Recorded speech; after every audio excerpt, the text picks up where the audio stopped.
Hey guys, welcome back to Shoney Small Engines.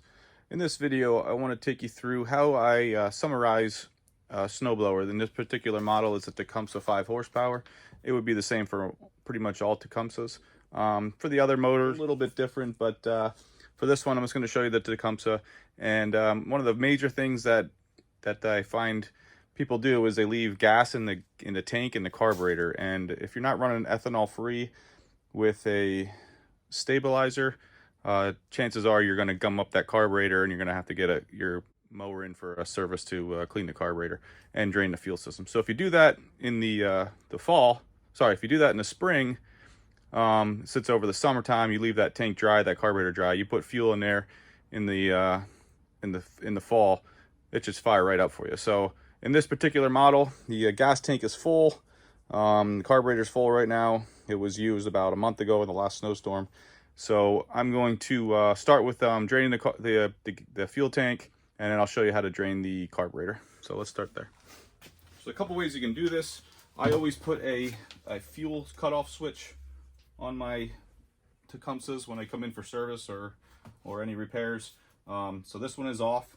So this carburetor may be dry right now. I don't know. Not too concerned about it. What I want to do is get the fuel out of the tank. So you could pull the fuel line and drain it, or you can do this and take the tank off. So flip it over and pull the fuel line off, and then I'm going to let the rest drain. And I can let that sit. If I hold it up, I can let that sit for a while.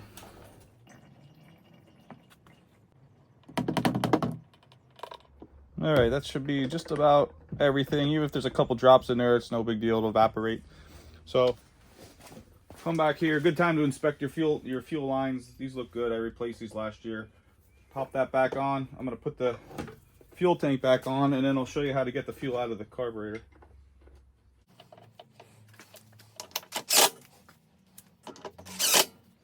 All right, so now that the fuel is drained from the gas tank, I'm going to try to start it, let it run out of gas, and then I'll show you another way to drain it from the bottom as well, you know, in case there's a little bit at the bottom of the carburetor. So bring it up here, put the choke on.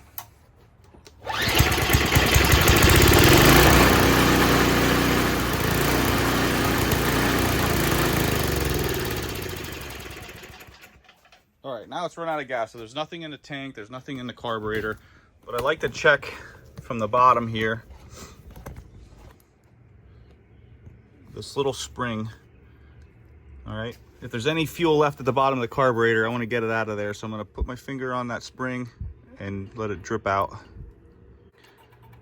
All right, so just a little bit came out of there. Should wear gloves if you do that, or use like a screwdriver just to push on it to get the fuel to come out. So now the carburetor is empty, the tank is empty, there's no fuel in there left. All I'm going to do is make sure that there's oil in it. And when I store it, I'll show you what I do for the front end. I'm gonna check the oil quick.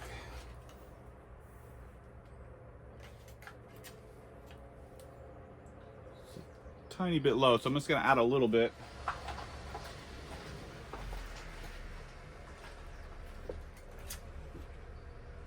All right, now we're good.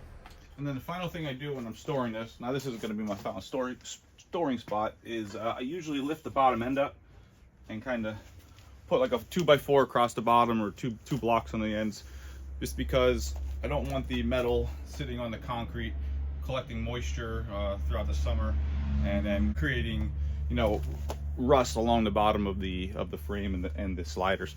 So that's all I do. Everything else, you know, there's a lot of things for service and tune up, but as far as getting it ready for the summer so that it comes out and starts at the beginning of next year, that's what I do. Thanks again for watching, guys. Make sure you check out my other material, and I'll catch you guys next time.